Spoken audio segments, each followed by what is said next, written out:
At breakfast, my daughter handed me an envelope with a surprise. Her husband's $400,000 debt, due Monday. When I refused to pay, she threw hot coffee on me and he screamed, "Get out!" An hour later, the police arrived at my door. You know, there are moments in life that just shatter everything you thought you knew. For me, it wasn't a sudden tragedy.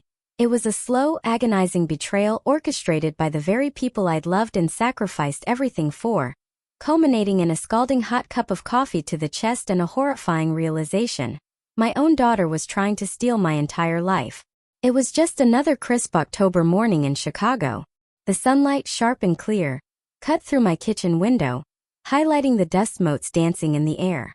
I was sipping my lukewarm coffee, pretending to care about the sports section of the Tribune, lost in my usual peaceful routine. Then Emily's voice, sweet as honey, pierced the silence. "Daddy, I have a surprise for you." That particular bright tone always meant she wanted something. I looked up to see her in the doorway, clutching a manila envelope to her chest like a shield. Her smile was a little too wide, and behind her eyes, I could see a flicker of nervous energy. Behind her, Mark, my son-in-law, leaned against the counter, arms crossed, radiating a casual confidence that felt utterly out of place in my house, in my kitchen, during my morning. They were interrupting. "What kind of surprise?" I asked, folding my paper slowly, trying to buy myself time to read their faces. Emily's laugh sounded forced. "Just open it, you'll see." She thrust the envelope at me, her fingers visibly trembling. My eyes snagged on the return address, some law firm downtown I'd never heard of. The envelope felt thick, heavy with documents. As I turned it over, the papers inside rustled ominously. "Go ahead, Jessie," Mark's voice cut in, quiet as a blade. "We've been waiting to share this with you." I tore the envelope open. Papers spilled across my breakfast table. Official letterheads, columns of numbers, signatures I didn't recognize. My heart started to pound. Credit card statements, loan documents, casino receipts. All bearing my name, all with balances that made my chest tighten in a vice. "What the hell is this?" The words tore out of me, sharper than I intended. My coffee cup was shaking so hard I had to set it down. "Those are your debts, Daddy." Emily's artificial sweetness had vanished, replaced by something cold. "We found them in your papers when we were helping you organize last month. Remember?" I didn't remember. I remembered them coming over, claiming they wanted to help me get organized, rummaging through my desk drawers and filing cabinets while I made them lunch. But I sure as hell didn't remember signing up for $400,000 in gambling debts. I've never stepped foot in a casino in my life. I spread the papers wider, scanning the dates and locations. Las Vegas, Atlantic City, riverboat casinos downstate I'd never even heard of. Mark stepped closer, his presence suddenly suffocating in my own kitchen. "Memory isn't what it used to be, is it? Those signatures look pretty authentic to me." And that was the terrifying part. The handwriting did look like mine. Too much like mine. I picked up a credit card statement, holding it to the light. The signature at the bottom was perfect. Every loop, every curve, exactly as I would have written it. "These need to be paid by Monday." Mark's voice went flat, businesslike. "Otherwise, we'll all lose everything. The house, the cars, everything. Monday." Today was Monday. Emily moved to stand beside her husband, a chillingly united front. "We can't let that happen. Daddy, we've got nowhere else to go." I looked at my daughter, 35 years old, tears gathering in her eyes, holding documents that threatened to destroy everything I'd worked for. This was the same Emily I'd raised alone after her mother died, put through college, helped with her wedding, supported through Mark's endless career failures. And now she was looking at me like I was the problem. "I didn't sign these." My voice came out quiet but steady. "Someone forged my name." "Who would do that?" Emily's tears started falling on cue. "Who else has access to your personal information? Your social security number? Your mother's maiden name? All those security questions." The implication hung heavy in the air between us like smoke. Mark shifted his weight, and I caught a fleeting, satisfied gleam in his eyes before he looked away. "We need to figure this out together as a family," Emily continued, reaching across the table to touch my hand. "But first, we need to pay these debts before they come after the house." I pulled my hand away sharply and stood up. My joints protested, but I didn't care. The papers scattered as I pushed back from the table. A mess of false promises and forged signatures now strewn across the surface where I'd eaten breakfast every morning for 30 years. This isn't over, I said, looking from Emily to Mark and back again. Not by a long shot. Emily's tears streamed faster, perfectly timed. Daddy, please. We're family. How can you even question this? She moved around the table toward me, hands outstretched like she was approaching a wounded animal. Think about everything we've been through. Mom's funeral, my wedding, all those times you said family comes first. Family doesn't forge signatures, I retorted, keeping the table between us. Family doesn't create fake debts. Mark pushed off the counter, stepping closer until he was blocking the kitchen doorway. Now hold on there, Jessie. Those documents are legal and binding. Your signature, your social security number, your responsibility. My responsibility. The laugh that escaped me held no humor. I've never gambled a day in my life. Ask anyone who knows me. People change, Emily said, wiping her nose with the back of her hand, a gesture that reminded me painfully of when she was 7 and had scraped her knee. Maybe you forgot. Maybe the stress of living alone, managing everything by yourself. I'm not senile. The words came out harsher than I intended, but that carefully modulated sympathy in her voice made my skin crawl. Mark took another step forward. Look around, old man. You think you can handle this place forever? The yard work, the maintenance, keeping track of bills and paperwork. I keep track just fine. Do you? Emily's voice took on a sharper edge. Because we found these documents mixed in with your insurance papers, your tax returns. If you were really on top of things, wouldn't you have noticed $400,000 in debt? She had a point and she knew it. The papers had been in my desk drawer, filed neatly between my homeowner's policy and last year's W-2. Someone had put them there deliberately, mixed them in so perfectly that even I might have overlooked them during a casual search. We're trying to help you, Mark said, his tone adopting that patronizing reasonableness people use when explaining something to a child. Emily and I talked about this for weeks before bringing it to you. We could have just let the collectors come, let them take the house, but we wanted to give you a chance to make this right. Make what right? I didn't do anything wrong. Then why are your signatures on every document? Emily pulled a credit card statement from the pile, holding it up like evidence in a courtroom.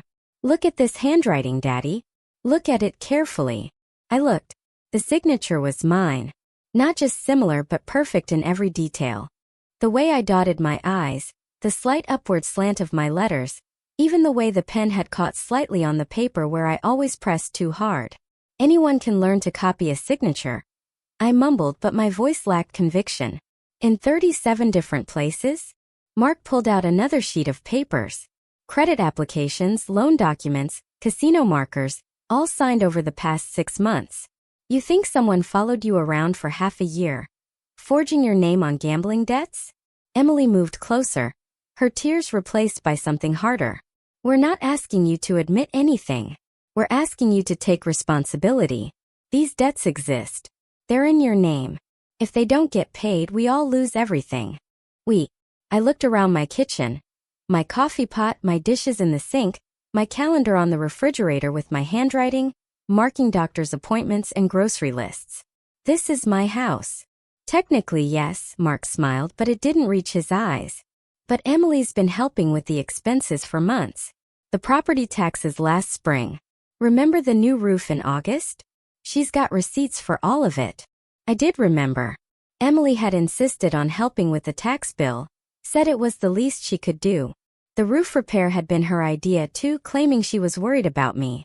Besides, Emily added, her voice dropping to a whisper, where are we supposed to go if they take the house? Mark's been out of work for 3 months. We've been staying here because we literally have nowhere else. That was news to me. They'd been visiting more often, sure, but I thought it was Emily wanting to spend time with her old man. I hadn't realized they'd been living here out of desperation. If you don't pay these debts, Mark continued, the creditors will go after any assets they can find. The house, the cars, even Emily's jewelry. Everything will be gone. And then what? We'll be living in some shelter downtown while lawyers divide up what's left. Emily sank into one of the kitchen chairs, burying her face in her hands. I can't believe this is happening. I thought we could handle it as a family.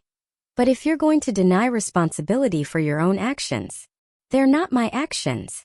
But even as I said it, doubt crept into my voice. The signatures were too perfect. And Emily was right. Why gambling debts? Why not something more profitable? We need a solution, Mark said, his tone businesslike again. Today, before the creditors start calling. Emily's chair scraped against the linoleum as she stood up abruptly. Her face transformed from tearful desperation to something I'd never seen before. Cold, calculating rage. You know what? I'm done with this. Her voice cracked like a whip. We've tried being reasonable. We've tried explaining. But you're too selfish to care about anyone but yourself. She moved toward the coffee pot, her movements sharp and jerky. 35 years I've been your daughter. 35 years of putting up with your stubborn, self-righteous attitude. Emily, calm down, I said, taking a step back. Calm down. She spun around, the coffee pot in her hands, steam rising from the glass carafe. My husband can't find work. We're about to lose everything. And you're sitting there acting like none of this is your fault. The coffee was still hot. I could see the steam, feel the heat radiating from the pot as she held it at chest level, her knuckles white around the handle.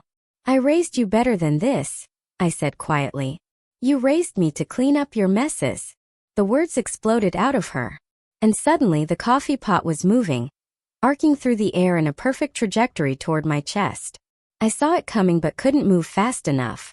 The scalding liquid hit me like liquid fire, soaking through my flannel shirt and undershirt in seconds. The heat seared my skin.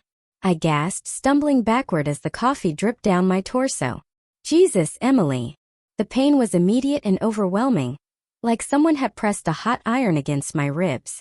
I pulled the wet fabric away from my skin, but the damage was done. She stood there holding the empty pot, her chest heaving, looking as shocked as I felt. For a moment neither of us moved. Then Mark stepped forward. His expression wasn't shocked at all. It was satisfied. Get out, old man. His voice was calm, almost conversational. This is our house now. Pack whatever you can carry and get out. This is my house.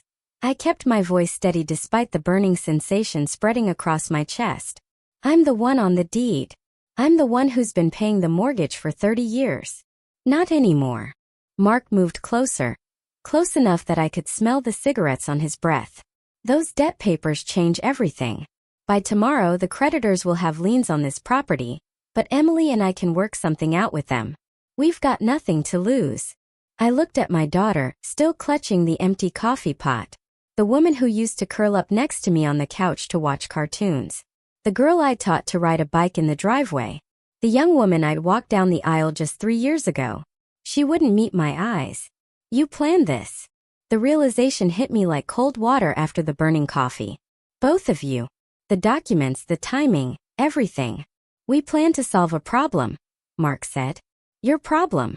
The problem you created with your gambling and your debts, and your refusal to take responsibility. My wet shirt was sticking to my skin now, and I needed to get it off before the burns got worse. But more than that, I needed to get away from these people who looked like my family but acted like strangers. I need to change clothes. I started toward the hallway, but Mark shifted to block my path. 5 minutes, he said. Pack light. We'll send your stuff later if we feel like it. I looked him straight in the eye. Something in my tone must have convinced him I wasn't going to back down because he stepped aside. But I could feel him watching as I walked toward my bedroom. Could feel Emily's eyes following me too. The hallway felt longer than usual, and each step sent fresh waves of pain across my burned chest. Behind me I heard low voices, Mark and Emily conferring in urgent whispers. My bedroom door closed with a soft click. And for the first time all morning I was alone. I peeled off the coffee-soaked shirt carefully, wincing as the fabric pulled away from my skin. The burns weren't too deep, but they covered most of my chest and upper abdomen in angry red patches. In the mirror, I looked like what I was. A 65-year-old man who'd just been betrayed by the people he trusted most. But my eyes were clear, and my hands were steady as I reached for a clean shirt. They wanted me out of my own house. They wanted me to disappear quietly while they took everything I'd worked for. They had no idea what they just started. Clean shirt first. The white cotton felt cool against my burned skin as I buttoned it carefully, avoiding the tender spots where Emily's coffee had done its work. My hands moved with practiced efficiency, despite the tremor of anger running through them. 30 years of getting dressed for work every morning had ingrained the routine deep in my muscle memory. The suitcase came down from the closet shelf with a thud that seemed too loud in the quiet bedroom. I could still hear their voices from the kitchen, lower now, but urgent, planning their next move, probably dividing up my belongings like I was already dead. Into the suitcase went 3 days' worth of clothes, my prescription bottles from the bathroom, and the manila folder I kept in my desk drawer. The important papers they hadn't found yet. Property deed, insurance documents, birth certificate, the will I'd written after Emily's wedding. Everything that proved this house belonged to me, not them. My wallet held $200 in cash. Not much, but enough to get by until I figured out what came next. The car keys jingled softly as I slipped them into my pocket alongside my phone. 10 minutes. That's all the time I allowed myself before closing the suitcase and heading for the back door. I couldn't risk another confrontation in the hallway. Not when Mark might decide words weren't enough anymore. The October morning air cut through my shirt like a blade, sharp and clean after the suffocating atmosphere inside. My burned chest protested the cold, but I kept walking across the backyard toward the fence line that separated my property from Robert Hayes. Robert had lived next door for 15 years, ever since his retirement from teaching high school history. We'd shared plenty of conversations over that fence about the Cubs, the weather, the steady decline of the neighborhood. But I'd never imposed on him before. Never shown up at his door looking like a refugee from my own life. His kitchen light was on. I could see him through the window reading what looked like a newspaper, holding a coffee mug. Normal morning routine, the kind I'd been enjoying myself less than an hour ago. I knocked on his back door, trying to make it sound casual rather than desperate. Robert opened it, wearing a blue terry cloth robe and an expression of concern that deepened when he got a good look at my face.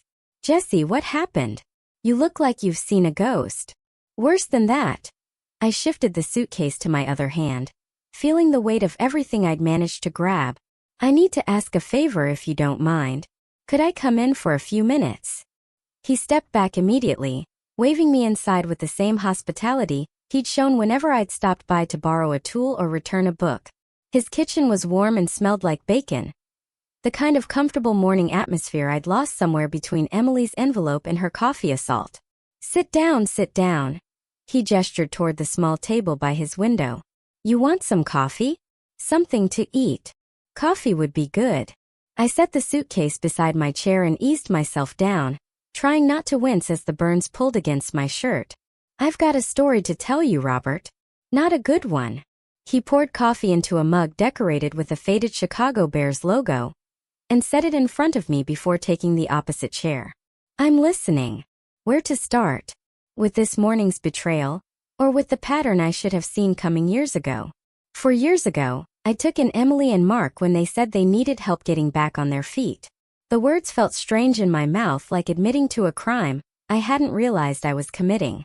Biggest mistake I ever made. Robert's eyebrows rose slightly, but he didn't interrupt. Good teacher habit, probably. Let the student tell the story at their own pace.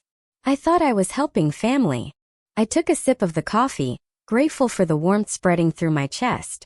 Turns out, I was enabling two people who saw me as nothing more than a walking bank account. Robert leaned forward in his chair. "Coffee forgotten.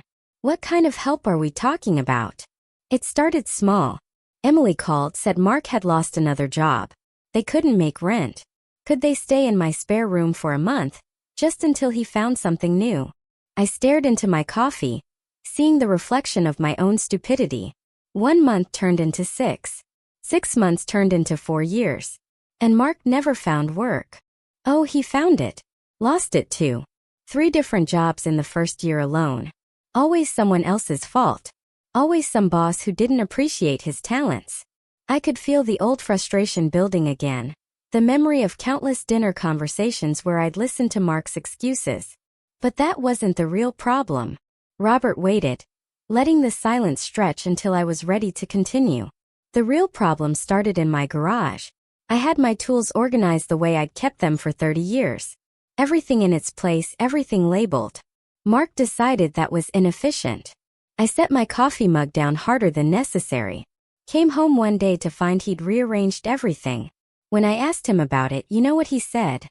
"What? This is our garage now, Jesse. We're all family here." The words still stung even 4 years later. Our garage in my house with my tools that I'd collected over 3 decades. Robert's face darkened. He actually said that. Said it like he was doing me a favor, like I should be grateful he was taking charge of my own property. I stood up, pacing to the window that looked out toward my backyard. That should have been my first warning. But Emily defended him. Said he was just trying to help, trying to make things more organized. How did Emily react when you objected? The question hit harder than I expected. She didn't react. That was the problem. Her husband moves into my house, starts rearranging my possessions, claims ownership of my space, and she acted like that was normal, like I was being unreasonable for wanting some boundaries. Through the window I could see movement in my kitchen. Shadows passing back and forth behind the curtains. They were still there, still making themselves at home in the house they just tried to steal from me. It got worse from there. I turned back to Robert, who was watching me with the focused attention he'd probably given to his students. Mark started treating the whole house like his personal domain. Ate my food without asking. Used my car when his broke down. Invited his friends over for poker games that lasted until 3 in the morning. And Emily made excuses. Always made excuses. The old anger was surfacing now. For years of suppressed frustration finally finding an outlet. When I complained about the noise, she said I was being too sensitive. When I objected to his friends drinking my beer, she said I was being selfish. When he started bringing home stray dogs without asking, she said I was being heartless. Robert shook his head slowly. This went on for 4 years. It escalated. The boundary violations got bigger, bolder. I returned to my chair, suddenly feeling exhausted by the weight of my own naivety. Last year, Mark convinced me to invest in some business opportunity. A food truck franchise that was supposedly guaranteed to turn a profit. How much? $15,000. My entire savings account. I laughed, but there was no humor in it. Guess what happened to that food truck? It never existed. Oh, it existed. Mark bought it, all right. When I confronted him about it, he said the business model was flawed and he was protecting me from further losses. Robert's coffee mug hit the table with a sharp click. He stole $15,000 from you and called it protection? Emily backed him up. Said he'd made the best decision he could under difficult circumstances. Said I should be grateful he'd limited my losses. The memory of that conversation still made my chest tight with rage. Grateful for being robbed by my own son-in-law. Why didn't you throw them out then? The question I'd been asking myself for the past hour. Because Emily's my daughter. Because I kept thinking this was temporary, that Mark would eventually get his act together. Because every time I tried to set boundaries, Emily would cry and talk about family loyalty and how much they needed me. Robert stood up and refilled both our coffee mugs, giving me time to collect myself. This morning was different though. This morning, they showed me documents claiming I owe $400,000 in gambling debts. Debts I never incurred, with my signature forged on every page. $400,000? Robert's voice rose with disbelief, complete with payment schedules and collection notices, all very official looking. I pulled out my phone and scrolled through the photos I'd taken of the documents before leaving. Look at this signature. Tell me that doesn't look exactly like my handwriting. Robert studied the screen, his expression growing grimmer with each swipe. This is fraud. Criminal fraud. That's what I told them. You know what Emily did when I refused to pay? He looked up from my phone waiting. She threw a pot of hot coffee at me. Robert's face went pale as he looked at the reddened skin visible above my shirt collar. She actually burned you. Emily's not the same person anymore. Or maybe she never was the person I thought she was.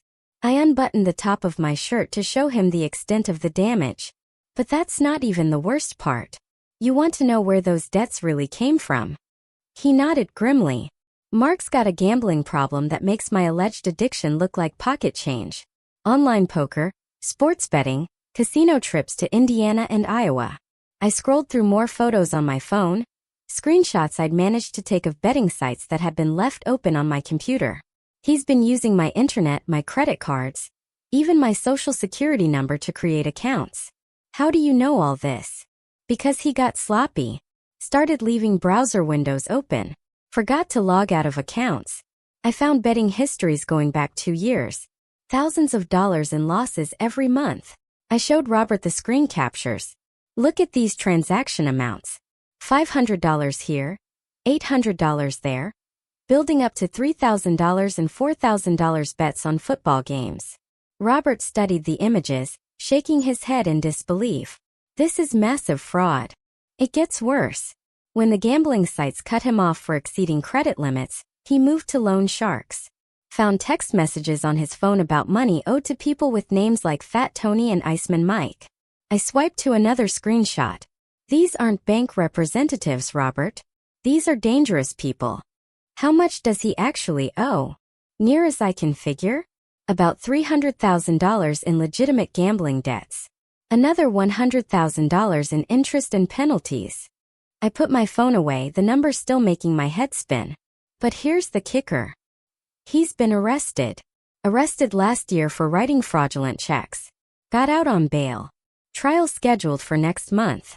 I leaned back in my chair, finally able to say out loud what I'd been piecing together all morning. Emily knew. She knew about the gambling, the arrest, the fake documents.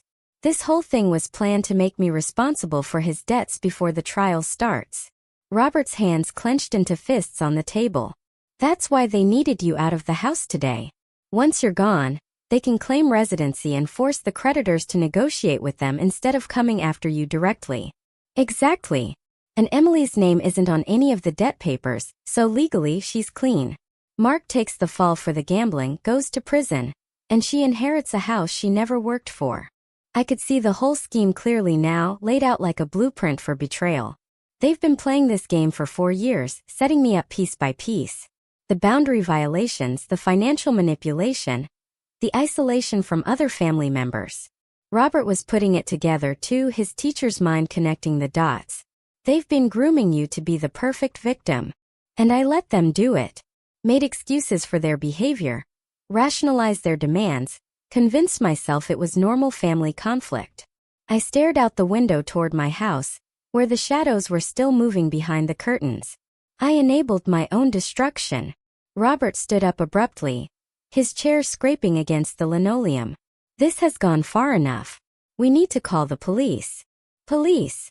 The suggestion caught me off guard, even though it should have been obvious. I don't know if I'm ready for that. Ready?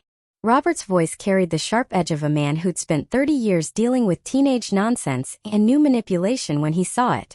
Jesse, they've committed identity theft, fraud, assault, and attempted extortion. Your daughter threw scalding coffee at you this morning. What exactly are you waiting to be ready for?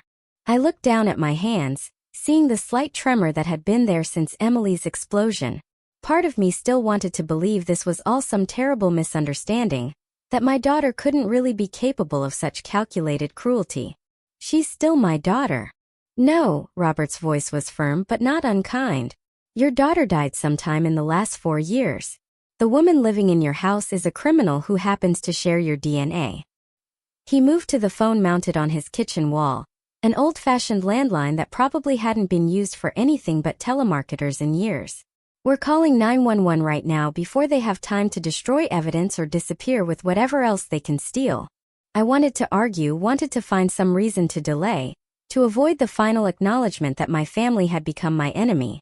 But Robert was right. The Jesse Fisher who'd raised Emily with love and patience was gone, destroyed as thoroughly as if Mark had thrown that coffee himself. Make the call.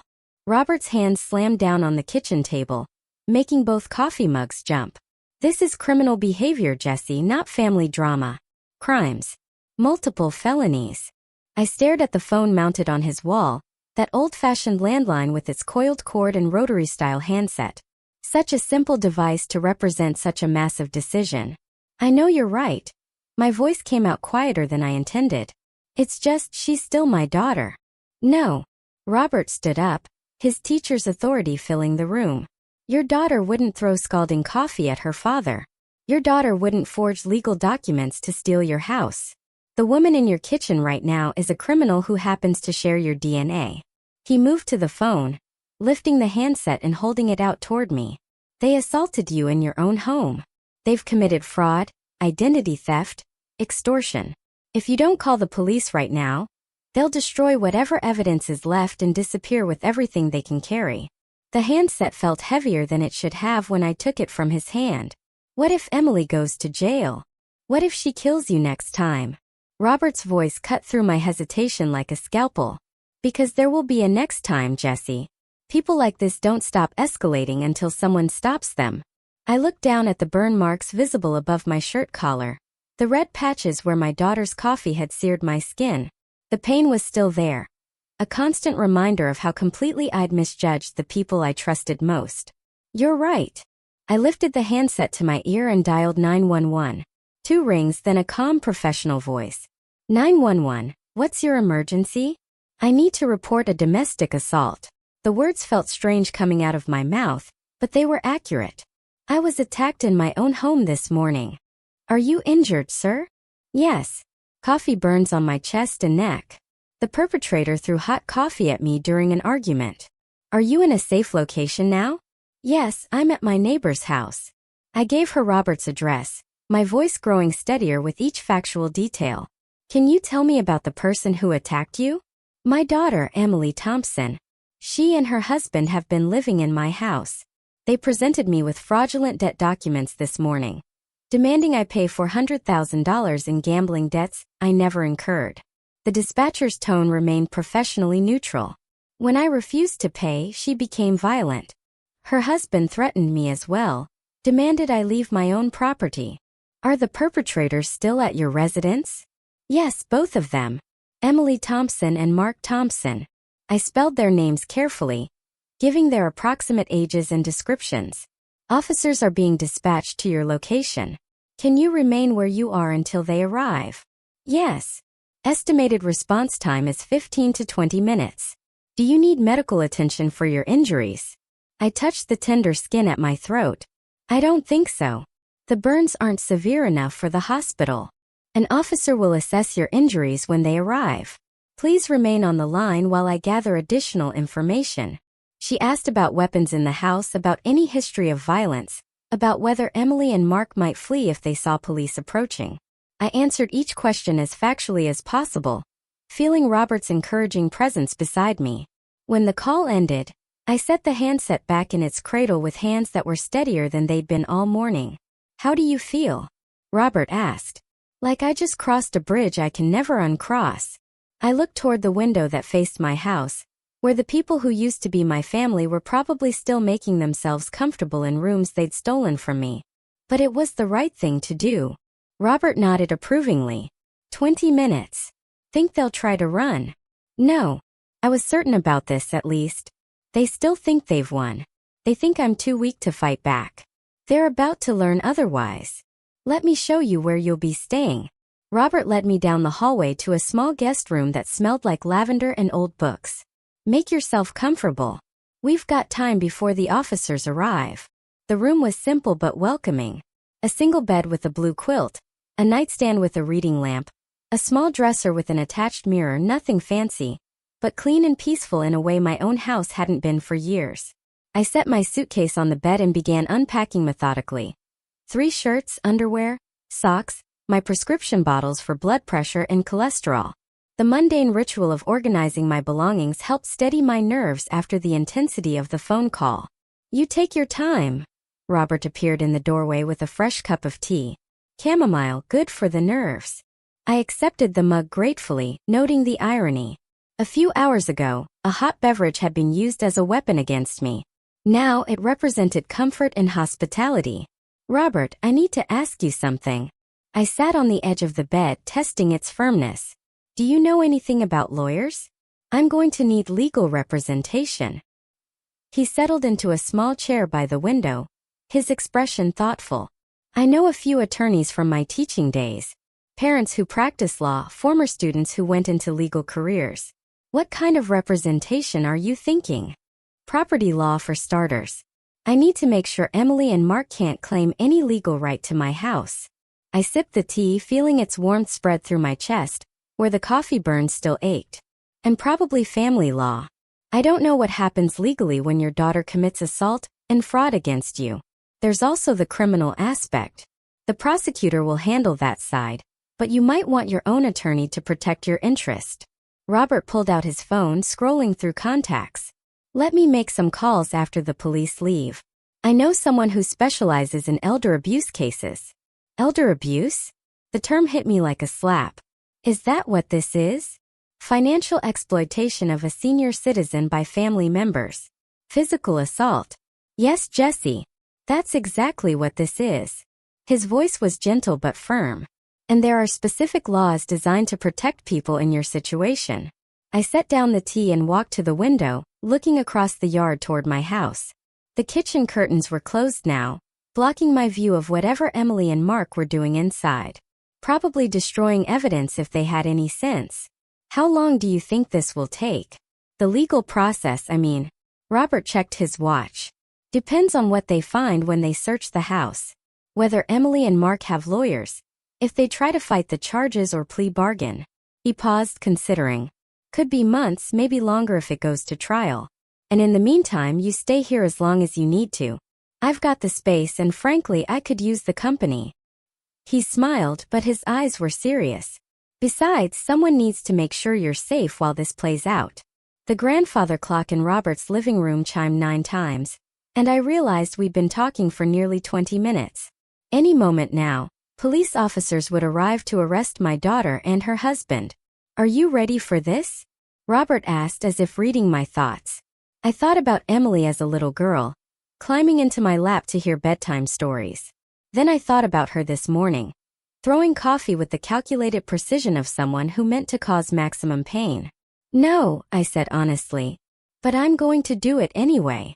Through the window, I caught sight of a black and white patrol car turning onto our street, moving slowly as the officer checked house numbers. They're here. Robert stood up, straightening his shirt like he was preparing for an important meeting. Let's go get justice. The patrol car pulled into Robert's driveway with practiced quiet, followed by a second squad car that positioned itself strategically at the curb. 2 officers emerged. A tall woman with gray-streaked hair and a younger man who moved with the controlled alertness of someone trained for trouble. I met them at Robert's front door, my hand steady now that the moment had finally arrived. Mr. Fisher. The female officer extended her hand. I'm Officer Martinez. This is Officer Chen. We're responding to your domestic assault call. Thank you for coming. I shook their hands, noting how Martinez's eyes immediately went to the visible burn marks on my neck. Can we see your injuries, sir? I unbuttoned my shirt enough to show the coffee burns across my chest. Officer Chen took photos while Martinez asked questions about the incident timeline, the relationship between the parties involved, and whether I felt safe returning to my property. I'll need you to walk us through what happened this morning, Martinez said, pulling out a notebook. Start from the beginning. I gave them the facts chronologically. Emily's arrival with the fraudulent documents, the escalating argument, Mark's threats, and finally, Emily's assault with the coffee pot. I kept my voice steady and factual, letting the events speak for themselves. Do you have the documents they showed you? Officer Chen asked. They're still in my house. I was forced to leave them behind when I fled here. Martinez and Chen exchanged a look that suggested they'd handled similar cases before. We'll need to interview the other parties and secure any evidence, Martinez explained. Would you be willing to accompany us to your residence to point out the documents and provide access? Of course. The walk across the yard felt longer than usual, with Robert beside me and 2 police officers flanking us like an honor guard. My house looked different somehow, smaller, less welcoming, as if Emily and Mark's presence had infected the very structure. Officer Chan knocked on the front door with authority. Police, open up. I heard scrambling inside, hushed voices. Then Emily's voice calling out. Just a minute. When the door opened, Emily's face went pale at the sight of the officers. Behind her, Mark appeared in the hallway, his expression shifting from surprise to calculation in seconds. Emily Thompson, Officer Martinez stepped forward. We need to speak with you about an incident that occurred here this morning. I don't know what you're talking about. Emily's voice was higher than normal, strained with the effort of maintaining innocence. We have a complaint of domestic assault. Chun moved to separate the parties, gesturing for Mark to step outside. We'll need to interview you separately. I watched from the front lawn as the officers took control of the situation with professional efficiency. Emily was led to the living room while Mark was positioned near the squad car. Both of them clearly rattled by the sudden appearance of law enforcement. 20 minutes later, after examining the scattered debt documents on my kitchen table and photographing the coffee stains on the floor, Martinez returned to where I waited with Robert. Mr. Fisher, based on the physical evidence and the statements we've gathered, we have probable cause to make arrests. I watched through the living room window as Officer Chan spoke into his radio, calling for backup and a transport vehicle. Emily Thompson, you're under arrest for domestic battery. Martinez's voice carried across the yard as she read Emily her rights. You have the right to remain silent. Emily's protests echoed from inside the house. It was an accident. I didn't mean to hurt him. But Mark's reaction was different. As Officer Chun placed him in handcuffs, his face twisted with rage. This is harassment. The old man brought this on himself. Even facing arrest, he couldn't take responsibility. Even caught red-handed with forged documents and a victim with visible injuries, he blamed everyone but himself. The transport van arrived within minutes, and I stood beside Robert, watching as Emily and Mark were loaded into separate vehicles. Emily was crying now, her mascara running in dark streaks down her cheeks. Mark continued arguing with the officers until the van door closed, cutting off his protests. Officer Martinez handed me a case number and contact information for the prosecutor's office. Someone will be in touch about pressing charges and scheduling court appearances. As the police cars pulled away, taking my daughter and son-in-law to jail, I felt something I hadn't expected. Relief. Not satisfaction. Not victory, but simple, profound relief that the lies were finally over. Come on, Robert said quietly, putting a hand on my shoulder. Let's go home.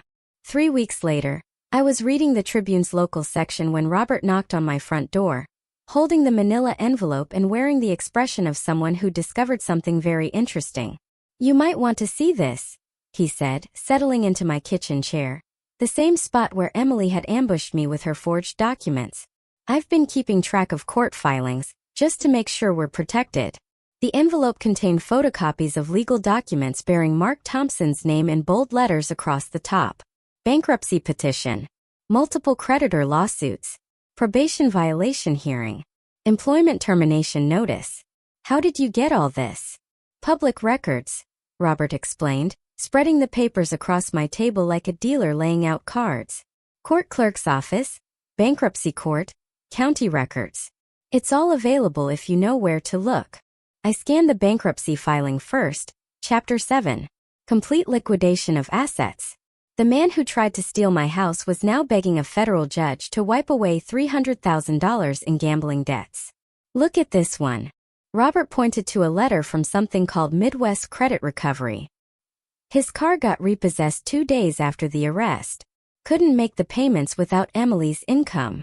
The employment termination letter was particularly satisfying. Mark's construction company had fired him immediately upon learning of his domestic violence arrest. Standard policy for anyone charged with violent crimes, according to the terse language of the dismissal notice. Where is he living now? I asked, though I suspected I already knew. Salvation Army Shelter on Harrison Street. Robert pulled out another document. A change of address form filed with the court. Emily filed for divorce while she was still in jail. Froze their joint bank account, what little was left in it. I studied the divorce papers, noting Emily's signature from the Cook County lockup. Even facing criminal charges herself, she'd moved quickly to cut Mark loose from his financial catastrophe.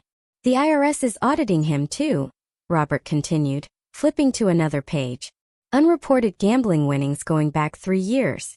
They're claiming he owes $40,000 in back taxes and penalties. The audit notice was dated just 5 days after his arrest.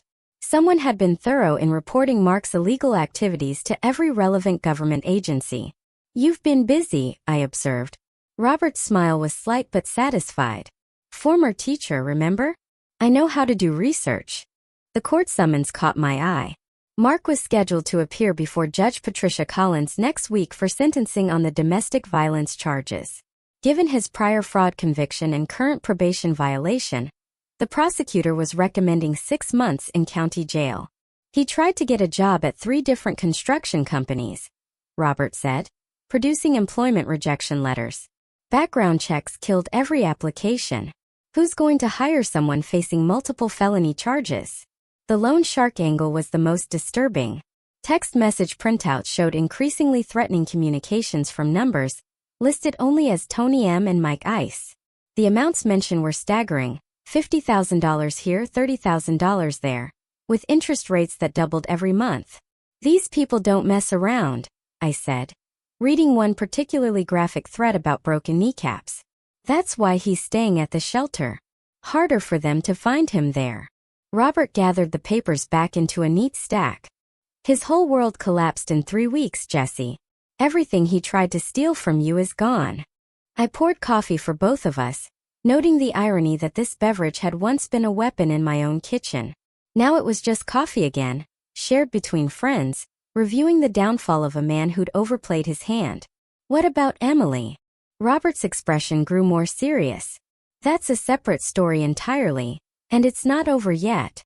Emily's story unfolded differently than Mark's, but with equal devastation. While he faced financial ruin, she confronted the complete destruction of every relationship she'd ever valued. The domestic battery charge carried serious consequences in Cook County. Judge Martinez had been clear during Emily's arraignment. 18 months probation, mandatory anger management classes, and a permanent restraining order preventing any contact with me. She violated the restraining order twice in the first week. Robert told me over lunch at a diner downtown. Showed up at your house both times while you were at the grocery store. Neighbors called it in. I set down my sandwich, appetite suddenly gone. What did she want? According to the police report, she was trying to get inside. Said she'd left important documents in her old room. Robert consulted his notebook. He'd become meticulous about tracking the legal proceedings. Second time, she was just sitting on your front porch crying. Each violation had resulted in additional court appearances, more fines, and extended probation terms. Emily was learning that consequences accumulated like compound interest, building pressure with each poor decision. Her job situation was particularly harsh. Her retail manager position had evaporated within hours of her arrest photo appearing in the local paper. No one wanted to employ someone convicted of domestic violence, especially in customer service roles. She's staying at the women's shelter on Madison, Robert continued. Lost the apartment she shared with Mark when the lease expired. Landlord refused to renew after the police visits. The divorce proceedings had become nasty quickly. Mark blamed Emily for involving the police, while she blamed him for creating the debt crisis that started everything. Their lawyer was withdrawing from the case due to non-payment of legal fees. She tried calling you 17 times last Tuesday, Robert said, showing me a printout. He'd somehow obtained it. Left 9 voicemails before the system stopped accepting them. I hadn't listened to a single message. The phone company had helped me block her number after the first dozen calls, but Emily kept trying from different phones. The shelter's landline, borrowed cell phones, even payphones downtown. She sent you this. Robert pulled an envelope from his jacket pocket. Came to my address yesterday. Figured she knew you wouldn't open anything from her directly. The letter was 3 pages long, handwritten in Emily's careful script. I read the first paragraph before folding it back up. She wants another chance, I said simply. What are you going to do? I looked out the diner window at the pedestrians passing by. Ordinary people going about their daily lives without the drama of family betrayal weighing them down. Nothing. She made her choice 4 years ago when she chose Mark over basic decency. The anger management counselor says she's making progress, Robert offered. Court reports show perfect attendance, active participation. Good for her. I signaled the waitress for our check. Maybe she'll learn something useful for her next family. Robert studied my face carefully. You're really done with her. She threw scalding coffee at me to defend a man who was stealing my life savings. I counted out bills for lunch, my movements deliberate and final. Some bridges can't be rebuilt once they're burned. The drive home was quiet. both of us processing the weight of permanent family separation. As we pulled into my driveway, I noticed a small bouquet of flowers tucked against my front door. Daisies and baby's breath, the kind Emily used to pick from my garden as a child. She was here again, Robert observed. I collected the flowers and dropped them directly into the garbage can beside my porch. Let me know if she contacts you again. I'll have my lawyer send another cease and desist letter. Inside my house, the afternoon light streamed through clean windows onto furniture I'd rearranged to suit my preferences rather than accommodate unwanted guests. For the first time in 4 years, my home felt truly mine again. The phone rang as I was making tea. Unknown number. Probably Emily calling from another borrowed phone. I let it ring. 1 month after the morning that changed everything, I sat in my kitchen with coffee and the newspaper, finally able to enjoy both without fear of interruption. The November light was different now, softer, more golden, casting familiar shadows across the table where Emily had tried to destroy my life with forged documents. The locksmith had done excellent work. New deadbolts, reinforced door frames, a security system that chimed whenever someone approached the house. These weren't paranoid precautions. They were practical safeguards against people who'd already proven their willingness to cross any boundary. My phone rang and I answered without hesitation. The caller ID showed a number I'd been expecting. Jessie, it's Margaret from Food and Travel magazine. Ready to get back to work? More than ready.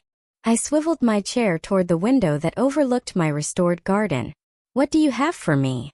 Portland's got 3 new restaurants the readers are asking about.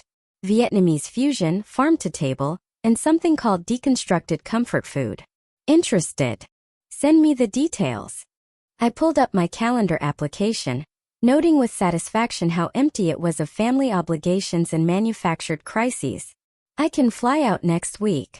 For 30 years, I'd maintained 2 lives with careful precision.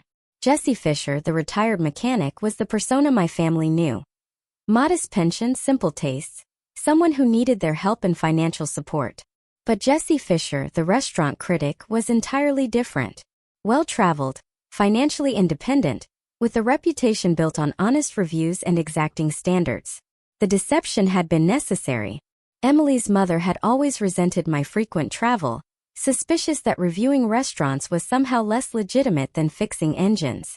After her death, I'd kept the secret partly from self-protection, sensing even then that Emily's relationship with money was complicated.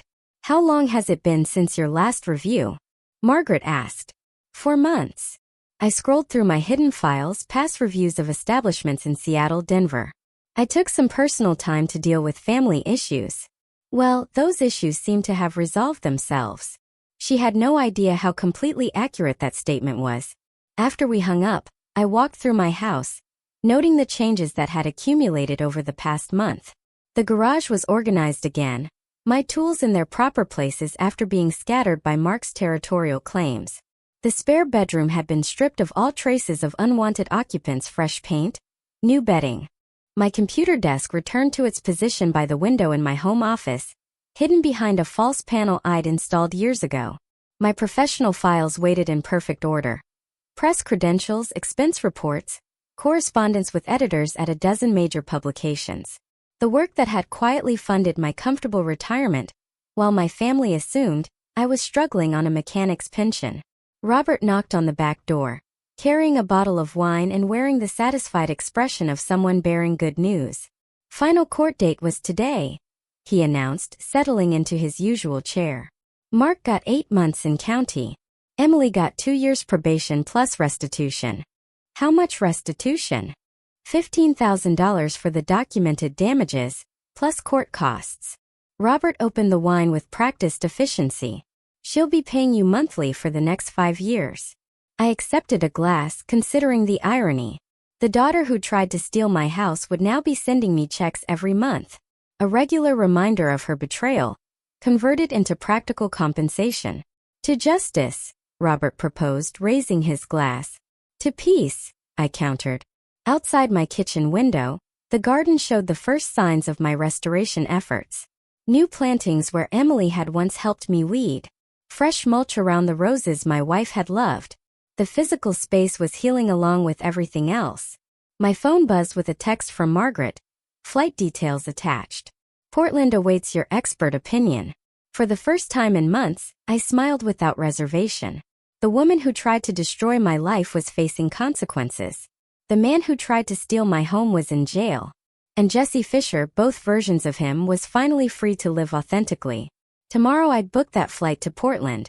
Tonight, I'd plan my route through the city's most promising restaurants, my appetite for good food and honest work fully restored. The house settled around me with the comfortable sounds of home, the refrigerator humming, the heat clicking on, the grandfather clock marking time that belonged entirely to me. Perfect.